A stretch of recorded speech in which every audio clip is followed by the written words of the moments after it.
Dostlar, hər kəsə salam olsun. Bu gün sizlərlə kargüzarlıq haqqında təlimatdan, belə deyim, əmr, sərəncam, qərar və protokolların fərqinə ətraflı şəkildə baxacağıq.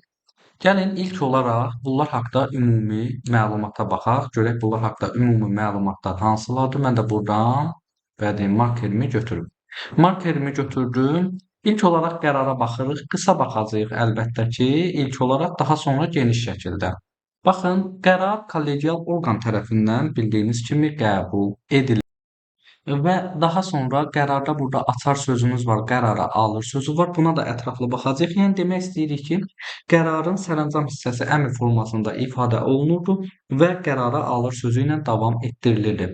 Əsas olaraq mahiyyətinə baxmalıyıq ki, qərar deyəndə çoxsaylı qurumların iştirakı ilə müzakirə və nəticəni biz burada qeydə alırıq. Sərəncam yalnız sərəncam hissəsindən ibarət olunur. Bir dəfəlik konkret tapşırıq və ya tədbirlər üçün şərh hissəsi az olur. Ümumiyyətlə şərh hissəsi ola bilər, amma sərəncam yalnız sərəncam hissəsindəndir. Belə təlimatda qeyd olunur. Əmr nədir? Əmr isə əsaslandırılmış tələbdir. Orada əmr edirəm açar sözümüz var. Protokol isə iclas sədri və katib tərəfindən imzalanır. Sonda isə qərara alındı sözü var və mahiyyəti isə iclasın qara qutusudur. İcra üçün əsas deyil. Bunlar nədir? Gəlin bunlar haqqında daha ətraflı baxaq. İlk olaraq qərara baxacağıq. Qərar qeyd etdiyim kimi kollegial orqan tərəfindən qəbul olunur və qərarın iki hissəsi olur.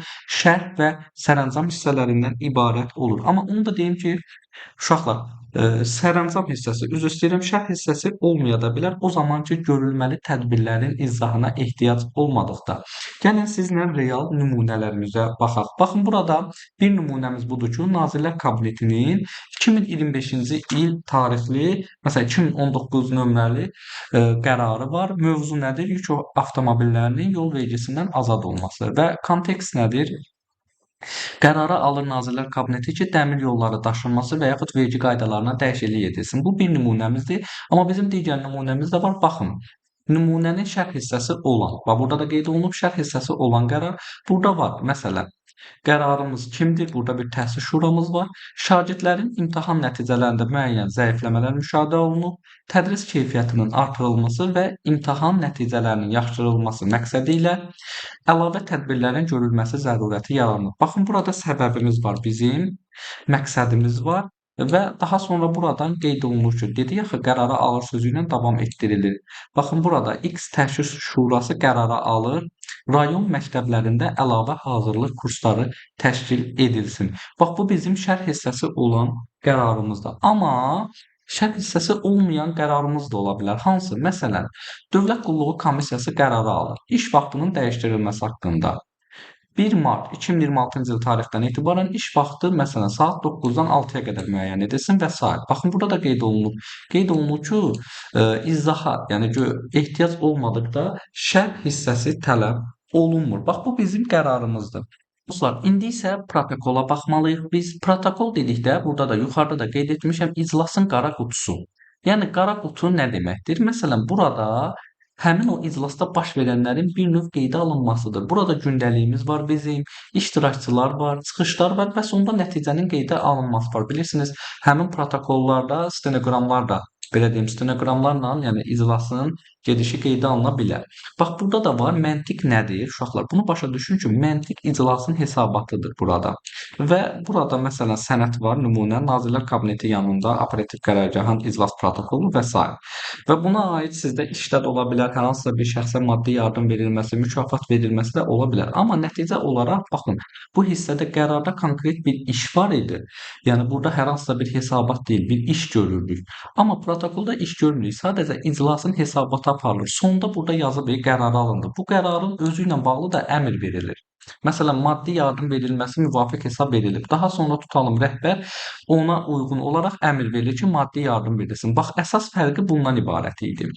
Daha sonra əmrə baxaq. Əmrdə başda qoymuşam daxili intizam və sərt idarə etmə. Müzakirə bitdi, icra başlayır. Baxın, protokolda icra bizim müzakirəmiz var idi. Əmrdə isə artıq icra başlayır. İmzalayan kimdir? Təşkilatın rəhbəri imzalayır və burada da deyir, açar sözlər əmr edirəm sözü ilə davam olunur. Və bu hissədə gəlin baxaq biz əmrə. Burada nümunə budur ki, məsələn, Energetika və yaxud Kənd Təsərrüfatı Nazirliyinin daxili əmri, şöbə müdiri Vəliyevə Hesabatı gecikdirdiyinə görə töhmət elan edilsin. İndi yəqin ki, bir çoxlarınız bu videoya baxanlar dövlət idarəsində işləyir. Orada da bu kimi əmrlərlə tanış olmusunuz. Bax belə. Daha sonra burada da ikinci bir əmrimizin nümunəsi var ki, baxın burada qeyd olunur ki, əmr edirəm. Söhbət burada bundan gedir. Açar sözümüz buydu. Real nümunədir bu. Məsələn, aparat rəhbəri Rauf Əliyev sənəd dövriyyəsi nəzarəti gücləndirsin. Kadr şöbəsinin müdiri Aysel Məmmədova təlim təşkil eləsin. Maliyyənin müdiri Elçin Quliyev maliyyə təminatını müəyyən etsin. Bu da bizim digər bir nümunəmizdir.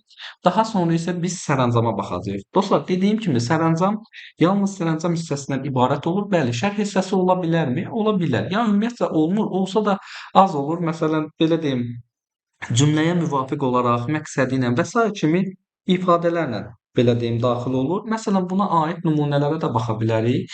Burada bizim bir nümunəmiz var ki, sənəd olaraq prezidentin sərəncamıdır. 2026-cı il şəhərsalma və memarlıq ili. Mətn nədir? Məsələn, müvafiq olaraq tapşırılsın ki, 15 fevrala qədər ofis təmir olunsun. Belə bir nümunəmiz var. Amma digər nümunəni də sizlərə vermək istəyirəm mən əlbəttə ki, görün burada var. Baxın, burada struktur bölmənin rəhbərlərinə nəzarət edilməsi tapşırılsın var. Daha sonra bu sərəncamın icrasına nəzarət Elvin Qasımova həvalə edilsin var. Çünki burada bir məsələ var ki, sonda şərh hissəsi abzasdan ayrılır hissədən və tapşırılsın, nəzərinə çatdırılsın və yaxud da ki, təsdiq edilsin kimi feillərlə ifadə olunur. Söhbət burada bundan gedir. İndi müvafiq olaraq aid də nümunə verə bilərəm əlbəttə ki, sizə. Məsələn, biz dedik ki, cümləyə şərh hissəsi olanda məqsədi ilə sözü ilə daxil olur və yaxud da ki, müvafiq olaraq. Mən də deyirəm ki, iş intizamının gücləndirilməsi məqsədi ilə, məsələn, kadr şöbəsinə ayda bir dəfə davamiyyət hesabatının hazırlanması tapşırılsın. Bax, belə bir şey deyə bilərsiniz. Görürsünüz, burada da açar sözümüz var, tapşırılsın. Çünki qeyd etdiyim kimi, sonda tapşırılsın və yaxud nəzərə çatdırılsın kimi feillərlə ifadə edilməlidir. Daha sonra dostlar, burada fərqlərə baxa bilərik. Əmr yoxsa sərəncam. Əmrin çəkisi bir növ daha ağırdır. Və daha çox belə deyim, işə qəbul, cəza və sair bu kimi məsələlərləndir və məzmun olaraq sərəncam yalnız sərəncam hissəsindən ibarət idi, minimal idi. Amma əmrdə isə bilirsiniz 2 hissədən ibarət olurdu, həm şərh hissəsi olurdu, həm də sərəncam hissəsi olurdu. Bax, burada da var. Mən əsaslandırıram, tələb edirəm, digərində isə bu iş görülsün, nöqtə. Və daha sonra protokol əmr deyil, buna da baxaq.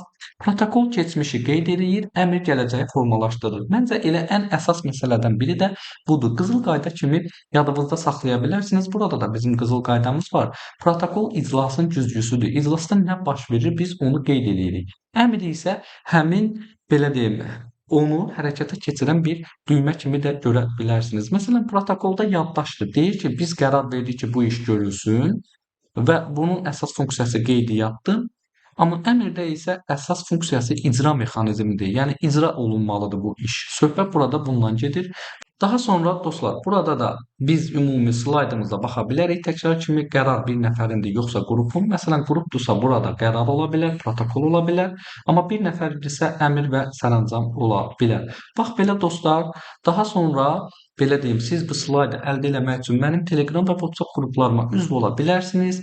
Eyni şəkildə Instagram səhifəmi də belə deyim, takib ata bilərsiniz. İzlədiyiniz üçün hər birinizə təşəkkür edirəm dostlar. Sağ olun.